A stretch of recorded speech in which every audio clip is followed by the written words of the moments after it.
Assalamualaikum warahmatullahi wabarakatuh. Perkenalkan, nama saya Nopi Hadi. Saya dari jurusan Sistem Informasi dari Universitas Sarimulya. Sini saya akan menjelaskan tentang marketing. Oke, selanjutnya kita masuk ke penjelasannya. Apa itu marketing? Marketing adalah mengenalkan sebuah proses mengenalkan produk atau jasa agar diketahui oleh masyarakat. Marketing juga berarti proses pemasaran produk atau jasa mulai dari pembuatan strategi hingga apa yang dirasakan oleh konsumen. Dalam perkembangan dunia bisnis, membuat proses marketing ikut berkembang. Salah satu bukti perkembangannya adalah kemunculan marketing online yang bisa diartikan sebagai usaha perkenalan produk atau jasa lewat internet. Dulu pemasaran hanya terbatas pada bentuk fisik seperti papan reklame, pamflet, hingga spanduk. Namun sekarang sudah mulai menambah ke dunia digital seperti sosial media, konten advertising, dan lainnya. Nah, ada jenis strategi dalam marketing. Untuk bisa mencapai tujuan perusahaan, kegiatan marketing harus menerapkan strategi yang tepat. Tentu saja strategi marketing selalu berubah dari waktu ke waktu sesuai dengan keadaan pasar.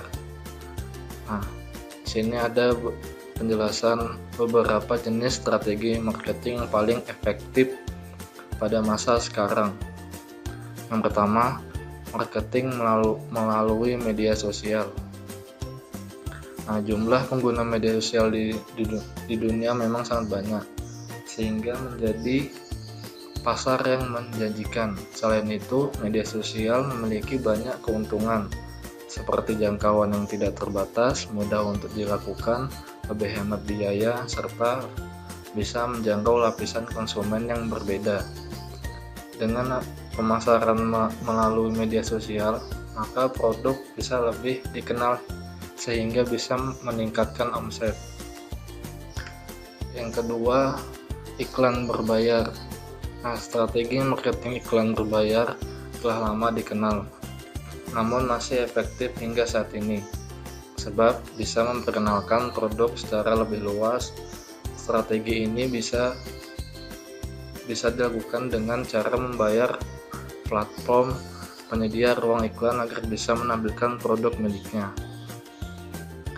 Yang ketiga, marketing interaktif.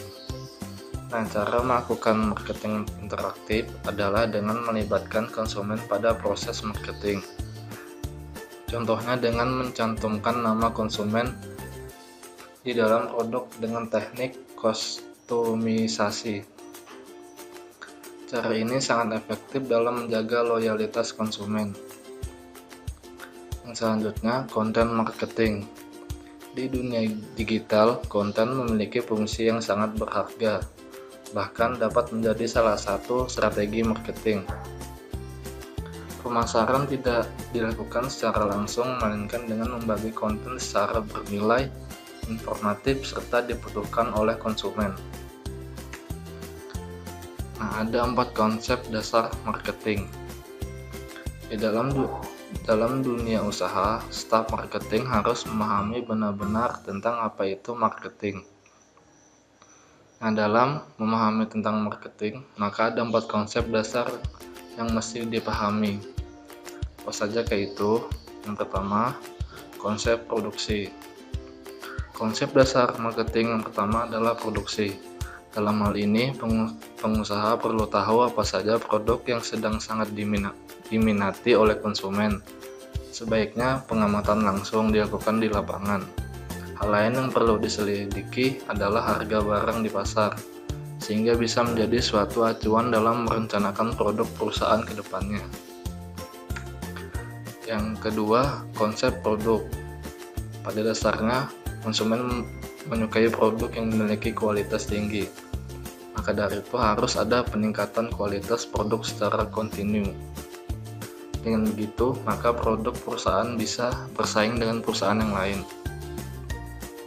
Berikan keunikan pada produk, sehingga konsumen dapat membedakan dengan produk yang lain. Nah, selanjutnya ada konsep pemasaran. Konsep ini adalah lanjutan dari konsep penjualan. Tujuan marketing adalah kebutuhan pasar yang terpenuhi, sehingga Anda harus memperhatikan dengan baik mengenai kepuasan pelanggan. Dengan begitu, secara tidak langsung, Anda bisa memenuhi keinginan pasar. Nah, selanjutnya ada konsep penjualan. Konsep marketing harus dipahami adalah penjualan, di mana salah satu bagiannya adalah promosi. Nah, pengertian promosi sendiri adalah memperkenalkan produk yang dimiliki pada konsumen. Lakukan teknik-teknik penjualan yang menarik seperti memberikan bonus pada pembeli dengan syarat membagikan informasi produk pada orang lain, sehingga secara tidak langsung konsumen akan tertarik membeli dan mempromosikan produk. Nah, ada jenis-jenis marketing. Seperti yang sudah dijelaskan, pemasaran terbagi dalam dua bentuk, online dan offline.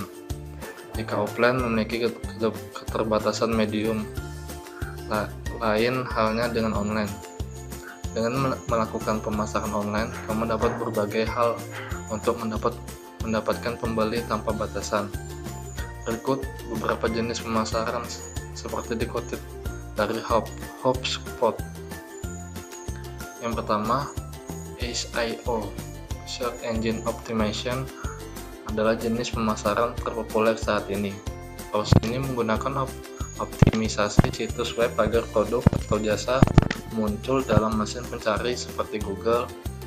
Dengan memanfaatkan Search Engine Optimization, pemilik produk atau jasa dapat menyasar dan menganalisis calon pembeli secara spesifik. Misalnya mereka yang berusia 18-25 tahun atau orang yang tinggal di kota tertentu. Selanjutnya ada Search Engine Marketing, dikenal dengan singkatan SEM. Search Engine Marketing bertugas untuk membuat produk atau jasa yang ditawarkan muncul di urutan pertama mesin pencari. Selain itu, jenis ini dapat memaksimalkan kedatangan calon pembeli dengan metode pay per click. Nah, selanjutnya ada media sosial. Media sosial juga memiliki popularitas serupa Search Engine Organization. Search Engine Optimization, bedanya di media sosial, produk atau jasa yang ditawarkan tidak akan mudah mendapatkan calon pembeli. Hal ini dikarenakan setiap media sosial memiliki segmentasi dan target pasar yang berbeda. Nah, selanjutnya ada video. Nah, dalam jenis video marketing berubah seiring perkembangan waktu. Apabila dulu video marketing hanya digunakan untuk menggait calon pembeli, sekarang video marketing bisa juga digunakan untuk mempertahankan loyalitas pembeli. Salah satu caranya adalah membuat serial film atau televisi mini. Nah, selanjutnya ada blog dan media cetak. Nah, jenis lain dari pemasaran adalah blog dan media cetak. Lewat jenis ini, pemilik produk atau jasa dapat memasarkan produknya melalui banner dan tulisan bila menggunakan blog dan iklan bila menggunakan media cetak. Nah, selain yang disebutkan di atas, sebenarnya masih banyak jenis pemasaran, mulai dari ad-libs yang dikembangkan oleh saluran radio ataupun free trial yang menawarkan produk gratis dengan periode masa percobaan tertentu. Nah, selanjutnya kita lanjut ke pertemuan kedua mengenai retail dan marketing. Nah, menurut Henry McArthur, kata pasar memiliki 3 pengertian, yaitu pasar dalam arti tempat, yaitu tempat bertemunya para penjual atau produsen dengan pembeli atau konsumen. Pasar dalam arti interaksi, permintaan, dan penawaran, yaitu pasar sebagai tempat terjadinya transaksi jual beli. Pasar dalam arti sekelompok anggota masyarakat yang memiliki kebutuhan dan daya beli. Pengertian ini merujuk pada dua hal, yaitu kebutuhan dan daya beli. Jadi pasar adalah orang-orang yang menginginkan suatu barang atau jasa dan memiliki kemampuan untuk membeli. Nah, pemasaran retail atau biasanya sebelum bisnis eceran dapat diartikan sebagai kegiatan menjual barang atau jasa kepada individu untuk keperluannya sendiri, keluarga, atau rumah tangga. Nah, menurut Henry Ma'ruf, para retail menjual langsung barang atau jasa kepada konsumen. Tidak jauh berbeda dengan pernyataan di atas, Kotler and Armstrong juga mendefinisikan pemasaran retail sebagai semua kegiatan yang dilibatkan dalam penjualan barang atau jasa langsung ke konsumen akhir untuk penggunaan pribadi non-bisnis. Retail atau retailer adalah mata rantai terakhir dalam proses distribusi barang atau jasa. Retail adalah perpanjangan tangan akhir dari agen atau distributor. Nah, ini ada mata rantainya dari retail. Ada orientasi konsumen, usaha yang terkoordinasi, orientasi tujuan, masuk menjadi konsep retail, sampai ke strategi retail. Ada lingkungan pemasaran. Lingkungan pemasaran adalah lingkungan perusahaan yang terdiri dari pelaku dan kekuatan di luar pemasaran yang mempengaruhi kemampuan manajemen pemasaran untuk membangun dan mempertahankan hubungan yang berhasil dengan pelanggan sasaran. Perusahaan harus terus melakukan pengamatan secara terus-menerus dan beradaptasi dengan lingkungan yang bersifat kompleks dan terus berubah. Dengan mempelajari lingkungan, perusahaan dapat menyesuaikan strategi perusahaan untuk memenuhi tantangan dan peluang pasar yang baru. Nah, selanjutnya ada Jerome McCarthy dan William de Verriaux Jr. menyatakan bahwa lingkungan pemasaran perusahaan terdiri dari ada namanya sasaran dan sumber daya perusahaan. Dalam menetapkan sasaran yang benar-benar mengarahkan pengembangan masa kini dan mendatang suatu perusahaan tidaklah mudah. Proses ini memaksa manajemen puncak mengamati keseluruhan bisnis, mengaitkan sasaran dan sumber daya saat ini dengan lingkungan eksternal, dan kemudian memutuskan apa yang akan dicapai perusahaan di masa yang akan datang. Setiap perusahaan memiliki sumber daya yang membedakannya dari perusahaan lain, di antaranya keuangan, kemampuan, dan fleksibilitas produksi atau sumber pasokan, dan kekuatan pemasaran. Peluang terobosan datang dari pemanfaatan kekuatan ini sambil menghindari persaingan langsung dengan perusahaan yang memiliki kekuatan serupa. Untuk menemukan kekuatannya, perusahaan harus mengevaluasi bidang-bidang fungsional selain juga produk dan pasarnya yang sekarang. Dengan menganalisis keberhasilan dan kegagalan dalam kaitannya dengan sumber daya perusahaan, manajemen dapat mengetahui mengapa perusahaan berhasil di masa lalu. Nah, selanjutnya ada lingkungan persaingan. Dalam lingkungan persaingan mempengaruhi jumlah dan tipe pesaing yang harus dihadapi manajer pemasaran serta bagaimana mereka mungkin berperilaku. Manajer pemasaran harus memperhitungkan berapa lama waktu yang diperlukan bagi pesaing untuk muncul di pasar. Manajer pemasaran juga harus secara aktif melakukan analisis pesaing dan mengidentifikasikan kelompok pesaing potensial, yaitu dengan mencari informasi tentang pesaing yang ada dan calon pesaing. Meskipun kebanyakan perusahaan berusaha mencari kerahasiaan rencana-rencana mereka, banyak informasi publik yang tersedia. Nah, selanjutnya ada lingkungan ekonomi dan teknologi. Nah, lingkungan ekonomi dan teknologi mempengaruhi cara perusahaan memanfaatkan sumber daya. Lingkungan teknologi merupakan basis bagi lingkungan ekonomi. Keahlian teknis dan peralatan mempengaruhi cara perusahaan mengubah sumber daya ekonomi menjadi keluaran. Di pihak lain, lingkungan ekonomi dipengaruhi oleh interaksi berbagai komponen sistem makroekonomi. Manajer pemasaran harus memperhatikan lingkungan ekonomi secara cermat, berbeda dengan lingkungan sosial dan budaya. Kondisi ekonomi dapat berubah cepat sehingga menuntut perubahan strategi yang segera pula. Pengembangan teknologi mempengaruhi pemasaran dalam dua cara utama, yaitu dengan produk baru dan dengan proses baru. Banyak dari kemajuan di bidang bisnis berasal dari kesadaran akan adanya cara baru untuk melakukan peluang-peluang demikian dengan memahami sebab adanya pasar yang sekarang dan kemungkinan pemanfaatan teknologi baru. Nah, ada lingkungan politik dan hukum.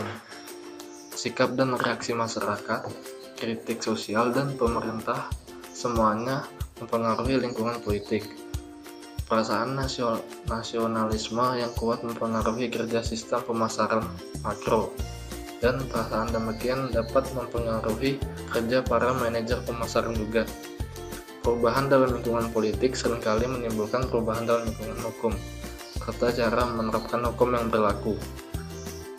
Lingkungan hukum menetapkan aturan-aturan dasar mengenai bagaimana suatu bisnis dapat beroperasi di masyarakat. Nah, selanjutnya ada lingkungan sosial dan budaya. Lingkungan sosial dan budaya mempengaruhi cara hidup dan perilaku orang sehingga hal ini dapat mempengaruhi perilaku pembeli atau pelanggan dan pada akhirnya mempengaruhi lingkungan ekonomi, politik, dan hukum. Banyak variabel yang membentuk lingkungan sosial dan budaya. Beberapa contohnya adalah bahasa yang digunakan, macam pendidikan yang dimiliki, agama yang dianut, jenis makanan, model pakaian, dan rumah yang dimiliki, serta bagaimana pandangan mereka tentang perkawinan dan keluarga. Nah, perubahan masyarakat serta nilai-nilai budaya dasarnya biasanya berlangsung secara lambat. Perusahaan secara sendiri tidak dapat berharap merangsang perubahan besar dalam waktu singkat. Perusahaan harus mengenali sikap yang sekarang dianut dan bekerja dalam kendala ini.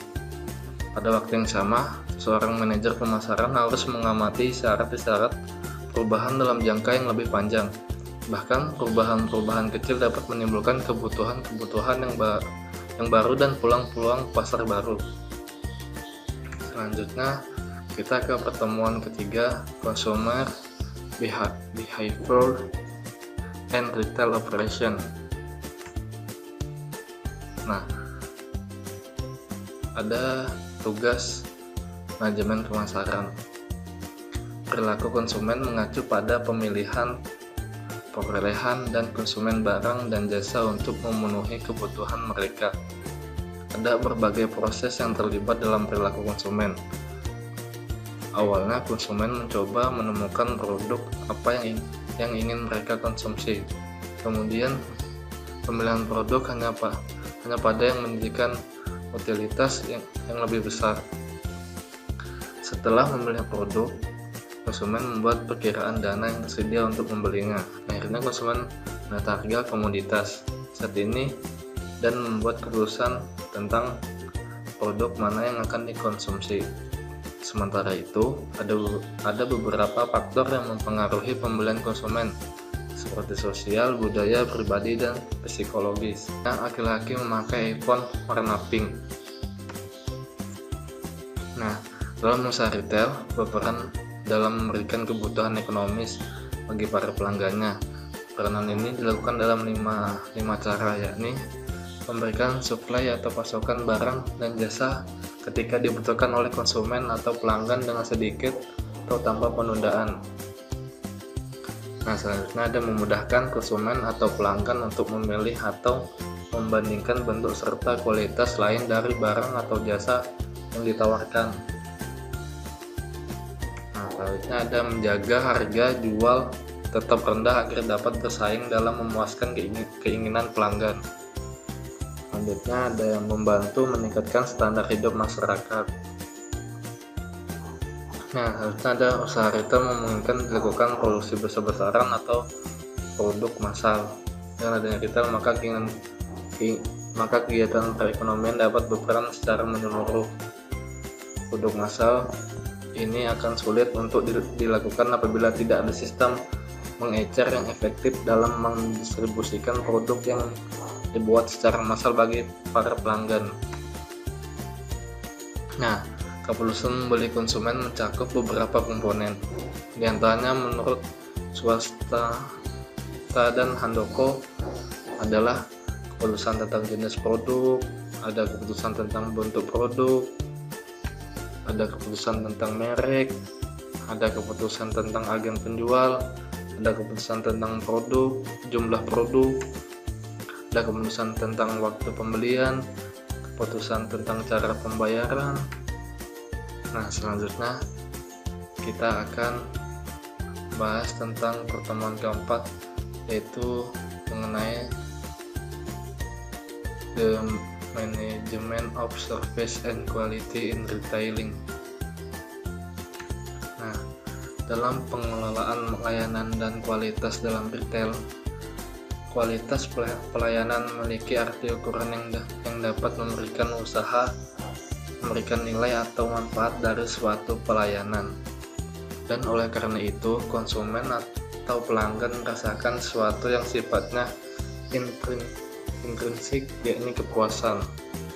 Namun di sisi lain, kualitas pelayanan memiliki arti upaya terukur dan konsisten yang dilakukan oleh perusahaan sebagai wujud memberikan kepuasan kepada konsumen atau pelanggan. Dengan kata lain, kualitas pelayanan tidak hanya berbicara standar atau prosedur, namun perlu didasari oleh rasa humanis dalam melaksanakannya sehingga pelayanan secara hidup dan menyenangkan. Nah, ada 5 dimensi tersebut, yaitu kasat mata, kualitas pelayanan berupa sarana fisik, perkantoran, komputerisasi, administrasi, ruang tunggu, tempat informasi, dan sebagainya. Ada keandalan, kemampuan, dan keandalan untuk menyediakan pelayanan yang terpercaya. Nah, ada daya tanggap, kesanggupan untuk membantu menyediakan secara cepat dan tepat serta tanggap keinginan pelanggan. Ada jaminan, kemampuan dan memberikan rasa aman serta keramahan dan sopan santun pegawai dalam meyakinkan kepercayaan pelanggan. Empati untuk mengukur kemampuan pemahaman karyawan terhadap kebutuhan konsumen serta perhatian yang diberikan karyawan. Nah, ada tahap-tahap proses pengambilan keputusan pembelian. Ada keputusan tentang jenis produk, keputusan tentang merek, keputusan tentang jumlah produk, keputusan tentang waktu pembelian, keputusan tentang cara pembayaran. Nah, bagi perusahaan yang ingin mengimplementasikan strategi total quality marketing dengan sukses, maka wajib untuk memahami hal-hal berikut ini. Nah, yang pertama, kualitas harus bisa dirasakan oleh pelanggan. Dalam menciptakan produk atau jasa yang berkualitas, haruslah dimulai dengan mengetahui apa yang menjadi kebutuhan dari pelanggan di segmen pasar yang menjadi target tersebut. Jika customer membutuhkan dan menginginkan produk yang tahan lama atau memiliki kinerja yang tinggi, maka kualitas akan hal inilah yang harus ditingkatkan oleh perusahaan. Karena penyempurnaan dan peningkatan kualitas akan memiliki arti jika hal ini disadari dan bisa dirasakan oleh customer. Itulah sebabnya sangat penting untuk bisa mengetahui dan memahami keinginan dan kebutuhan customer, dan lebih penting mengetahui customer insight-nya. Nah, yang kedua, kualitas harus direfleksikan ke dalam setiap kegiatan perusahaan, bukan hanya di produk saja. Artinya, perhatian akan kualitas ini harus juga meliputi semua elemen yang memungkinkan nilai dari kualitas ini bisa di-deliver ke pelanggan yang tepat, seperti kualitas harus juga meliputi bagaimana kualitas iklan dan promosi dari produk atau jasa tersebut. Nah, kualitas juga harus masuk ke ke bagaimana produk dan jasa tersebut sampai ke pelanggan. Kualitas juga harus mencakup bagaimana pelayanan purna jual dari produk atau jasa tersebut diberikan. Nah, yang ketiga, kualitas memerlukan komitmen total dari seluruh karyawan. Kualitas sebuah produk atau jasa hanya akan bisa mencapai pelanggan jika kualitas tersebut di-deliver dengan benar ke pelanggan, di mana proses untuk mendeliver tersebut merupakan tanggung jawab dari semua personel dalam perusahaan tersebut. Semua personel harus bekerja sebagai sebuah tim yang bertanggung jawab untuk memastikan pelanggan mendapat yang terbaik atau kualitas bisa dirasakan oleh pelanggan. Yang ketiga, kualitas memerlukan mitra yang berkualitas. Yang perusahaan hanya bisa memberikan produk atau jasa dengan kualitas tinggi jika mitra kerja dalam rantai nilainya juga memiliki dan memegang komitmen yang tinggi terhadap kualitas. Jadi penting bagi perusahaan untuk bekerja sama dengan pemasok serta supplier yang berkualitas juga. Nah, kualitas selalu dapat disempurnakan. Perusahaan yang ingin menerapkan total quality management harus yakin dengan kaizen, perbaikan terus-menerus atas segala sesuatu oleh semua orang. Dan cara yang terbaik untuk menyempurnakan kualitas adalah dengan benchmarking, yaitu mengukur kinerja dengan membandingkan dengan pesaing terbaik di kelasnya. Nah, selanjutnya ada dalam proses penyempurnaan kualitas, kadang harus melakukan quantum leaps. Nah, kualitas harus terus-menerus disempurnakan, akan tetapi seringkali diperlukan penyempurnaan yang melompat jauh ke depan juga. Itulah sebabnya diperlukan visi untuk melihat jauh ke depan serta daya kreatif yang tinggi dan kemampuan untuk melihat customer insight. Sehingga bagaimana seharusnya sebuah produk itu dibuat bisa direalisasikan. Ada kualitas tidak harus mahal. Salah satu cara untuk meningkatkan kinerja sales dan marketing tim adalah dengan metrik dan analisis kinerja yang terangkum dalam menciptakan sebuah kualitas tidak harus mahal.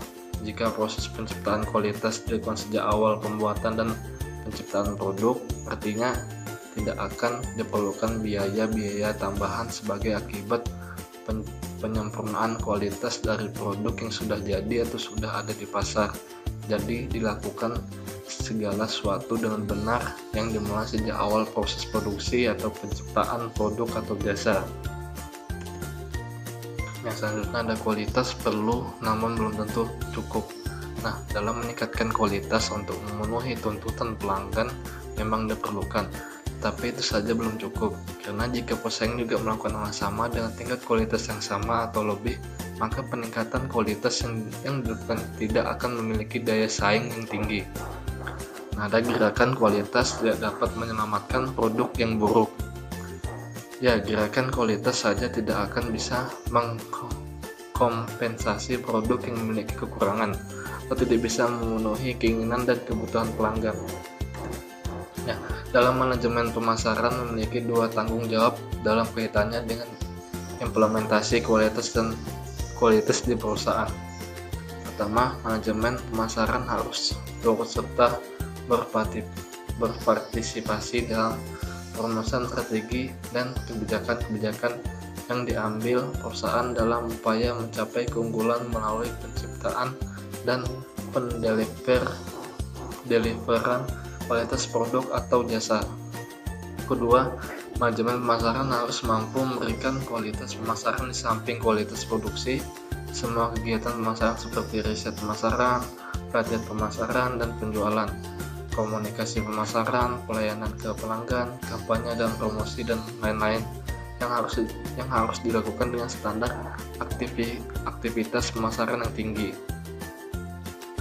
Nah, selanjutnya kita ke pertemuan kelima, the control function of management. Nah, sistem pengendalian manajemen (SPM). Sistem pengendalian manajemen dikategorikan sebagai bagian dari pengetahuan perilaku, terapan applied behavior behavioral science. Pada dasarnya, sistem ini berisi tuntutan kepada kita mengenai cara menjalankan dan mengendalikan organisasi yang dianggap baik berdasarkan asumsi-asumsi tertentu. Nah, sistem pengendalian manajemen adalah suatu sistem terintegrasi secara proses, strategi, pemrograman, penganggaran, akuntansi, pertanggungjawaban yang hakikatnya untuk membantu orang dalam menjalankan organisasi atau perusahaan agar lebih optimal. Nah, ada unsur-unsur sistem pengendalian Nicholas S. Majlub dan Arnold C. Haas. Manajemen strategis bisa dimaknai sebagai cara memandu perusahaan untuk mencapai sejumlah sasaran mulai dari nilai dan tanggung jawab korporasi, kapabilitas manajerial, hingga sistem administrasi yang berkaitan dengan pengembangan keputusan strategis dan operasional di berbagai tingkat hierarki. Intinya, manajemen strategis adalah serangkaian keputusan dan tindakan berdasarkan bikinan manajemen tertinggi yang diaplikasikan oleh semua anggota organisasi demi terwujudnya tujuan organisasi. Nah, sini ada tujuan organisasi. Yang pertama, setidaknya ada 7 tujuan manajemen strategis seperti berikut ini. Yang pertama, memberikan arah jangka panjang perusahaan yang bakal dicapai. Kedua, membantu perusahaan beradaptasi pada setiap perusahaan. Ketiga, membuat kinerja perusahaan menjadi lebih efektif. Yang keempat, mengaplikasikan dan mengevaluasi strategi yang disepakati dengan efektif dan efisien. Yang kelima, membuat strategi baru untuk menyesuaikan dengan perkembangan lingkungan eksternal. Yang keenam, meninjau ulang kelebihan dan kelemahan serta mencermati peluang dan ancaman bisnis perusahaan. Yang terakhir atau yang ketujuh, berinovasi pada produk dan layanan sehingga selalu disukai oleh konsumen. Nah, ada pendekatan klasik. Pendekatan klasik dikembangkan sebagai disiplin ilmu teoritis pada tahun 1960-an oleh Chandler dan menekankan strategi sebagai proses top-down, linier, sengaja, dan rasional, di mana konsepsi dipisahkan dari implementasi melalui penciptaan perencanaan strategis yang disampaikan kepada lainnya untuk diimplementasikan. Proses ini melibatkan sebuah langkah-langkah perencanaan strategi sebagai berikut. Yang pertama, analisis organisasi dan sumber daya internal. Yang kedua, mengidentifikasi dan mengevaluasi pilihan strategis. Yang ketiga, mengimplementasikan strategi yang dipilih. Nah, dalam pendekatan manajemen strategis ini adalah teknik dan alat-alat berkisar dari SWOT sampai pada bermacam-macam metode diagramatis atau kuantitatif. Porter pada tahun 1990 sampai 1985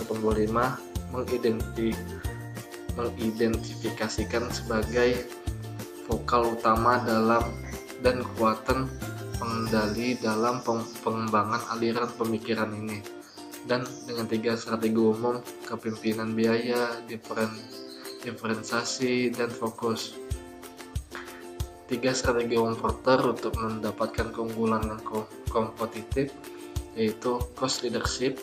Strategi ini dirancang untuk mencapai keunggulan kompetitif melalui operasi sebagai suatu prosedur biaya yang rendah.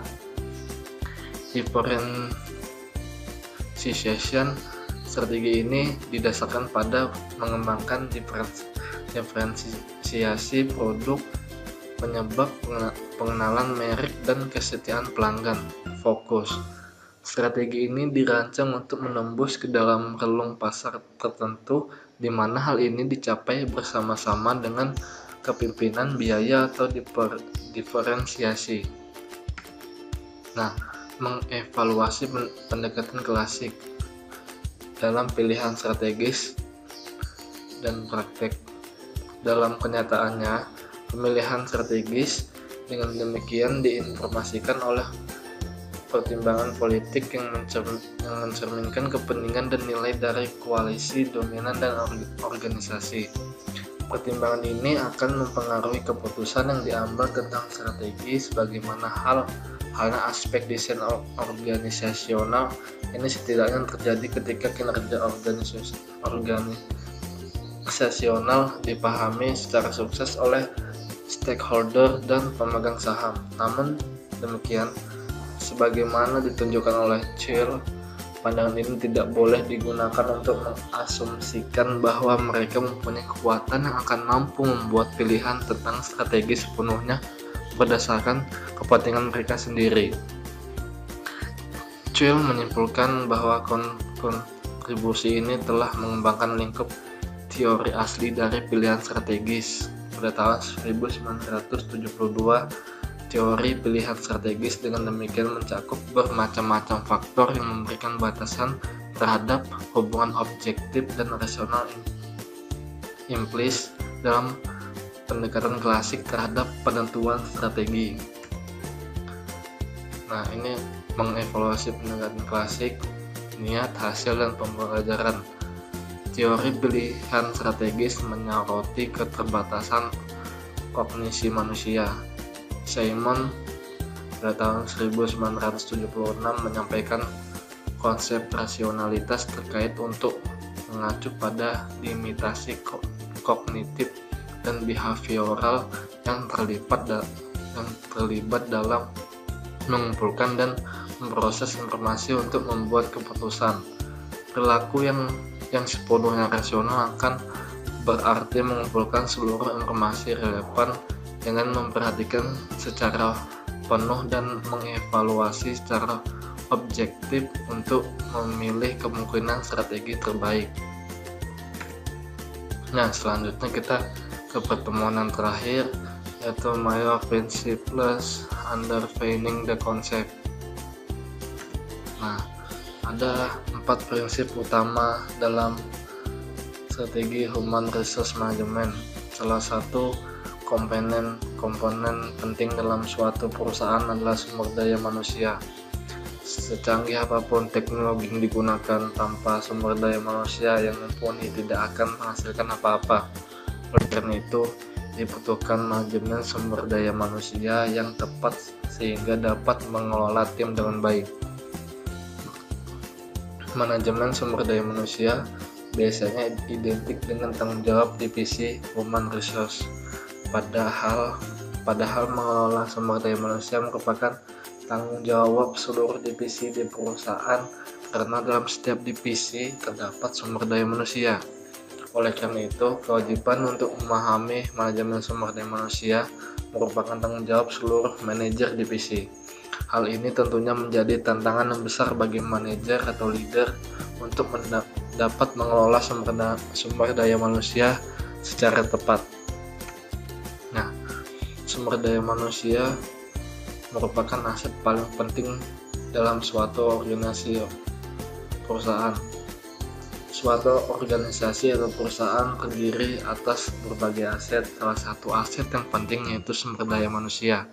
Tanpa adanya sumber daya manusia, suatu organisasi atau perusahaan tidak akan berjalan dengan baik. Untuk memastikan organisasi atau perusahaan berjalan dengan baik, penting untuk menerapkan manajemen sumber daya manusia yang efektif hingga organisasi atau perusahaan tersebut dapat berhasil dalam mencapai tujuannya. Nah, segala aturan yang berkaitan dengan manusia harus selaras dengan tujuan organisasi atau perusahaan. Nah, keberhasilan organisasi atau perusahaan dapat dicapai apabila aturan atau kebijakan atau prosedur dan mekanisme kerja yang berkaitan dengan manusia berkaitan dengan tujuan perusahaan, sehingga aktivitas yang dilakukan sumber daya manusianya memberikan sumbangan terhadap pencapaian strategis perusahaan. Nah, perilaku manusia dalam suatu organisasi atau perusahaan merupakan cerminan dari budaya dan nilai organisasi atau perusahaan. Budaya dan nilai organisasi atau perusahaan tentunya berasal dari tujuan organisasi perusahaan itu sendiri. Oleh karena itu, untuk mencapai tujuan tersebut, budaya dan nilai organisasi harus mewujud sebagai perilaku dan aktivitas seluruh sumber daya manusia di dalamnya. Selanjutnya ada integrasi manajemen sumber daya manusia membantu pencapaian tujuan organisasi perusahaan. Suatu organisasi perusahaan tentunya tidak hanya terdiri dari satu divisi.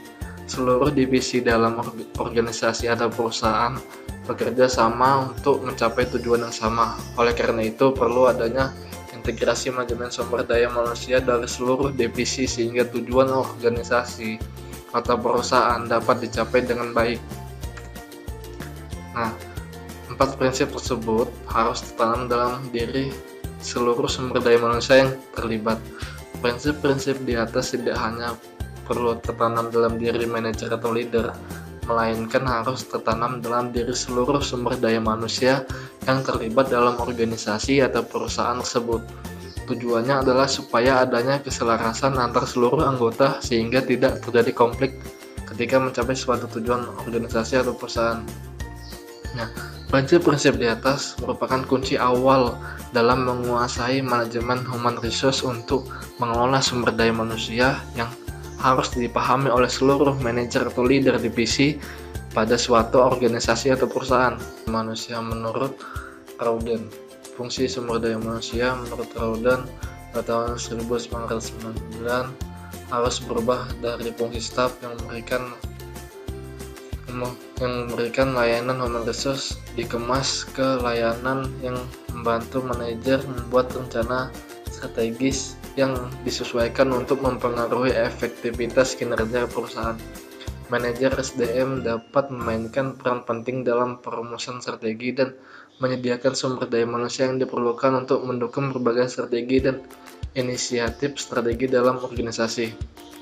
Dia memberikan peran kepemimpinan dalam mengembangkan sumber daya manusia dan kemampuan yang diperlukan untuk memperlakukan strategi dan mendorong pelaksanaan dan mengubah proses manajemen untuk sukses. Ini di dalam pendapat oleh Lawler 3 dan Mohram Rohman pada tahun 2003. Baik manajemen modal manusia merupakan prasyarat untuk keberhasilan pelaksanaan strategi bisnis. Model teori MSDM. Alasan mendasar dalam manajemen sumber daya manusia strategis adalah bagaimana organisasi mengadopsi sebuah strategi yang mensyaratkan praktek sumber daya manusia yang berbeda dengan yang disyaratkan organisasi yang mengadopsi strategi yang lain. Oleh karena itu, penerapan manajemen sumber daya manusia harus dijelaskan dalam strategi organisasi agar mampu menghasilkan kinerja yang tinggi. Nah, berbagai penelitian menunjukkan bahwa ada perbedaan strategi organisasi dengan penerapan praktek manajemen sumber daya manusia. Sedangkan penerapan manajemen sumber daya manusia dapat memberikan pengaruh yang relevan terhadap outcome organisasi seperti produktivitas dan profitabilitas. Beberapa perspektif manajemen sumber daya manusia yang diterapkan adalah perspektif universalistik, kontingensi, dan konfigurasional. Nah, universalistik, praktik sumber daya perspektif universalistik diantaranya adalah pemrograman partisipasi dan pemberdayaan, incentivify employment security, promotion from within, pelatihan dan pengembangan keterampilan, rotasi pekerjaan, quality cycle, dan total quality management. Oleh karena itu, praktek strategi manajemen sumber daya akan memberikan kontribusi pada kinerja organisasional seperti adanya hubungan yang positif antara kinerja keuangan dengan penggunaan dialog karir internal, sistem pelatihan formal, hasil terhadap orientasi penilaian, kompensasi berdasarkan kinerja, keamanan kerja, protes karyawan, dan definisi sebagai pekerjaan secara luas. Nah, kontingensi, praktek sumber daya manusia perspektif kontingensi menganggap bahwa dalam rangka peningkatan efektivitas kebijakan, praktek manajemen sumber daya manusia organisasi harus konsisten dengan aspek lain dalam organisasi. Teori kontingensi, beberapa praktek manajemen sumber daya manusia sesuai dengan posisi strategis yang berbeda dan berhubungan dengan kinerja perusahaan, sehingga dalam perspektif ini diyakini bahwa hubungan antara praktek manajemen SDM dan kinerja keuangannya akan sesuai dengan strategi organisasi. Nah, selanjutnya ada yang terakhir, konfigurasional. Perspektif konfigurasional telah mengembangkan alasan bahwa ada kesesuaian pendekatan konfigurasional yang muncul dalam teori organisasi dan literatur manajemen strategi. Pendekatan ini diarahkan oleh prinsip-prinsip umum penelitian yang pada umumnya berdasarkan tipologi dari tipe-tipe ideal dan secara eksplisit mengadopsi sistem equifinality. Perspektif konfigurasional ini dianggap sesuai dengan pendekatan manajemen SDM strategi jika pendekatan ini memberikan perhatian pada pola rencana penyebaran SDM dan ditunjukkan pada pencapaian target-target organisasi. Oleh karena itu, sistem SDM harus dikembangkan untuk menghasilkan kesesuaian vertikal dan horizontal, yaitu kesesuaian strategi perusahaan dan manajemen sumber daya manusia strategis. Nah, area kebijakan SDM dan karakteristik utama yang dikaitkan dengan kebijakan adalah pedoman luas tentang bagaimana tujuan bisnis ingin dicapai. Kebijakan sumber daya manusia meletakkan kriteria pengambilan keputusan sejalan dengan tujuan keseluruhan organisasi di bidang manajemen sumber daya manusia. Mereka dikembangkan oleh manajer SDM dengan berkonsultasi dengan manajemen puncak untuk membantu manajer di berbagai tingkatan untuk menangani orang-orang di tempat kerja.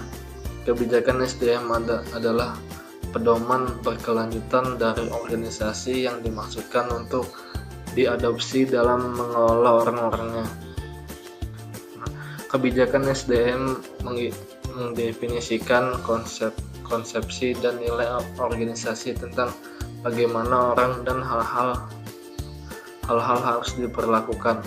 Oleh karena itu, berfungsi sebagai titik referensi ketika praktek manajemen sumber daya manusia sedang dikembangkan atau ketika keputusan dibuat tentang orang-orang.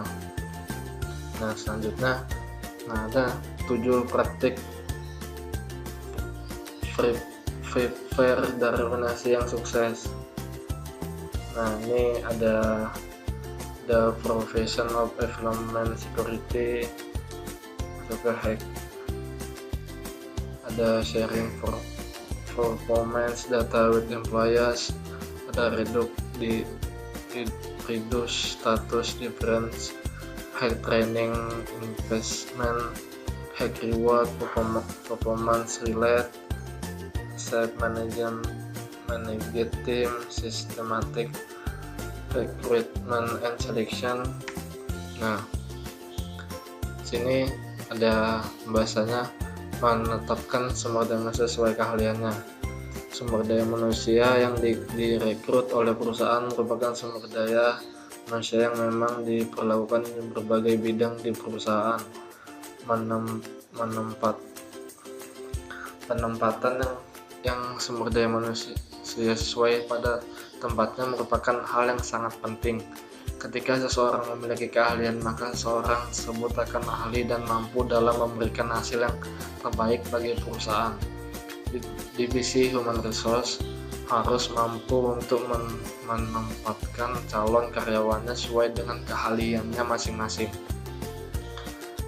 Nah, penempatan karyawan sebagai salah satu strategi Human Resource harus dilakukan sesuai dengan kebutuhan perusahaan terhadap karyawan tersebut dan juga tidak melupakan keahlian dan kompetensi yang dimiliki oleh karyawan. Penempatan yang tepat bagi karyawan yang sesuai dengan keahlian dan kompetensinya akan berdampak positif dengan pengembangan perusahaan. Karyawan yang ditempatkan sesuai dengan keahliannya maka banyak menciptakan ide-ide yang bisa digunakan perusahaan untuk pengembangan bisnis perusahaannya. Nah, yang kedua, mengefisiensikan sumber daya manusia dalam pekerjaan. Melakukan efisiensi di sini berarti mengusahakan input yang dikeluarkan perusahaan harus menghasilkan output yang maksimal. Efisiensi sumber daya manusia dalam pekerjaan bukan dengan memporsir pekerjaan karyawan, tapi bagaimana divisi Human Resource bisa mengoptimalkan tenaga dan produktivitas para karyawan sesuai dengan kemampuannya. Nah, divisi Human Resource juga harus memastikan bahwa setiap apa yang dilakukan oleh perusahaan harus seefisiensi mungkin dengan hasil dan produktivitas yang maksimal dan memuaskan.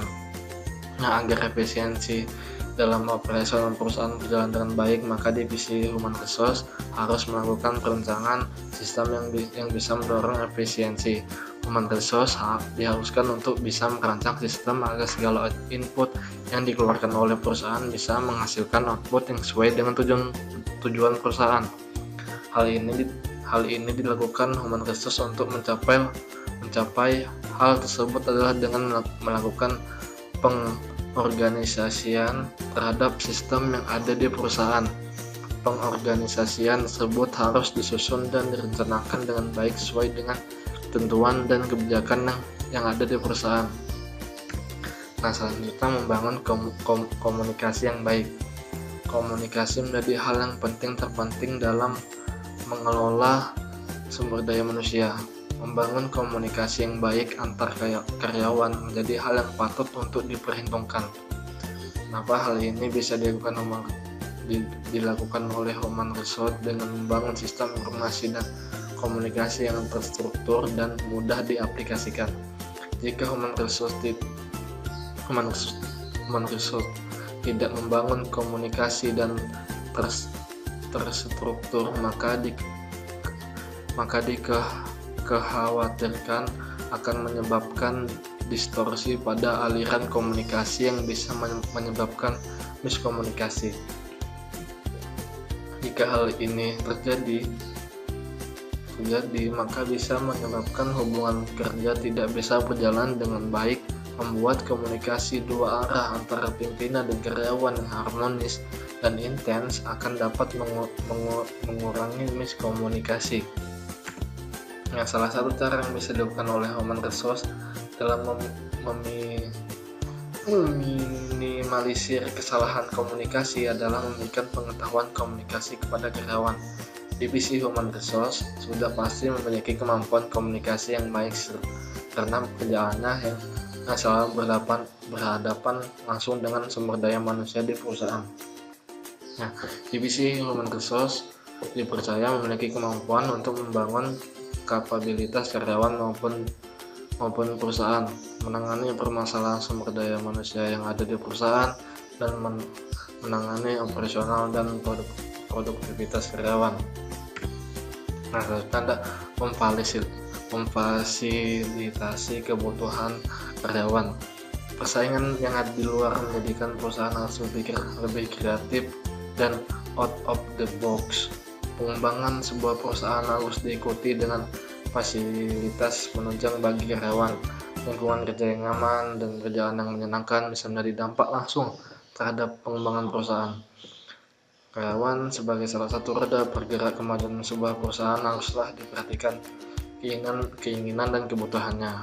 Perusahaan sebisa mungkin memenuhi kebutuhan karyawannya agar karyawan memiliki loyalitas terhadap perusahaan.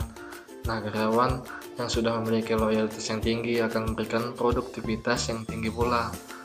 Maka produktivitas inilah yang dibutuhkan oleh perusahaan untuk dapat memajukan bisnisnya. Nah, untuk mencapai produktivitas yang tinggi, maka perusahaan fasilitas kerja yang lengkap tentu sangat dibutuhkan. Di sini peran Human Resource sebagai salah satu divisi yang menangani sumber daya manusia perusahaan agar bisa mengerti kebutuhan karyawannya. Human Resource harus bisa melakukan analisa kebutuhan karyawan dan bisa menyediakan apa yang dibutuhkan oleh karyawan. Memenuhi kebutuhan karyawan tetap berasaskan tujuan perusahaan. Nah, kebutuhan karyawan bukan hanya terkait kebutuhan di kantor saja, tetapi perusahaan perlu memikirkan kebutuhan personal karyawannya, memberikan kelonggaran kepada karyawan jika ada anggota keluarga yang kesusahan atau terkena musibah bisa menjadi salah satu cara perusahaan untuk memenuhi kebutuhan personal karyawan. Hal itu memberikan cuti yang sepadan juga bisa menjadi salah satu caranya. Tidak memproses pekerjaan dengan membuat karyawan untuk lembur setiap saat. Lembur bisa menyebabkan karyawan berkurang waktunya untuk istirahat dan keluarga. Nah, mengembangkan sumber daya manusia. Karyawan sebagai salah satu komponen terpenting dalam perusahaan harus menjadi salah satu roda penggerak terbaik perusahaan. Perusahaan wajib memberikan fasilitas pengembangan sumber daya manusia agar sumber daya manusia yang dimiliki memiliki kualitas produktivitas yang mumpuni. Keterampilan dan keahlian harus selalu diasah agar karyawan memiliki ide-ide yang out of the box. Dengan tersedianya banyak ide baru, maka kesempatan perusahaan untuk memenangkan kompetisi pasar akan terbuka lebar. Nah, manajemen train fresh graduate. Mengekrut fresh graduate menjadi salah satu hal yang banyak dilakukan oleh perusahaan. Hal ini dilakukan karena saat ini banyak sumber daya manusia yang memiliki skill yang berbeda-beda. Skill atau kemampuan yang berbeda-beda ini menjadi salah satu sasaran perusahaan agar dengan skill yang ada para karyawannya bisa mengembangkan perusahaan menjadi yang terdepan. Untuk menyesuaikan dengan kebutuhan perusahaan, maka biasanya para fresh graduate ini dilatih lagi agar kemampuannya yang mereka miliki sesuai dengan kebutuhan perusahaan. Nah, hal ini biasanya dinamakan program manajemen train. Dengan program ini perusahaan bisa membentuk tenaga kerja yang sesuai dengan kebutuhan perusahaan sesuai kemampuan yang dimiliki oleh calon karyawan tersebut. Nah, selanjutnya ada pendisiplinan karyawan.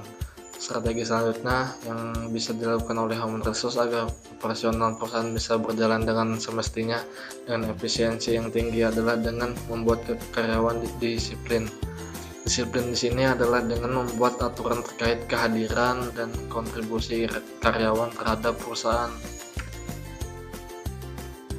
Nah, mungkin itu saja dari saya.